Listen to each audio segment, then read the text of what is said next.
రాజమండ్రిలో ఆజాద్ చౌక్ చాలా చిత్రమైన విషయం ఏంటంటే నో పార్కింగ్ బోర్డు దగ్గరే మొత్తం పార్కింగ్ ఉంటుంది. ఆ హోటల్కి సంబంధించిన చెత్త చెదారం కూడా నో పార్కింగ్ బోర్డు దగ్గరే పెడతారు. అంటే నగరపాలక సంస్థ అంటే చెత్త నగరపాలక సంస్థని సింబాలిక్ గా చూపిస్తున్నట్టు అనిపిస్తుంది. ఎందుకంటే మన నగరపాలక సంస్థ అంటే మన గౌరవం.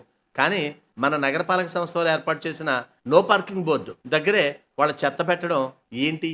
దీని వెనకాల ఆంతర్యం ఏంటి? అక్కడే టీ తాగడానికో టిఫిన్ చేయడానికో ఆటోలు ఏ విధంగా రోడ్డుపైనే పార్కింగ్ చేస్తున్నారో మీరు ఒక్కసారి చూడండి. మరి దీనికి ట్రాఫిక్ వారు కానీ నగరపాలక సంస్థ వారు కానీ ఎందుకు స్పందించడం లేదు? వై? ఏమైనా లోపాయికారి ఒప్పందం అంటారా? ఏమో కావచ్చు అంటున్నారు ప్రజలు. దయచేసి గమనించండి, ఒక ముఖ్య మనవి. మేం ప్రసారం చేసే నిర్లక్ష్యం కార్యక్రమం ఏ ఒక్కరిని అవమానపరచాలని గాని తక్కువ చేయాలని గాని మా ఉద్దేశం కాదు. కేవలం నగరం బాగుండాలని మా ఈ నిర్లక్ష్యం కార్యక్రమం ముఖ్య ఉద్దేశం. ఇలాంటి చాలా ఉన్నాయి, ఇంకా దాచాం కుప్పలు కుప్పలుగా.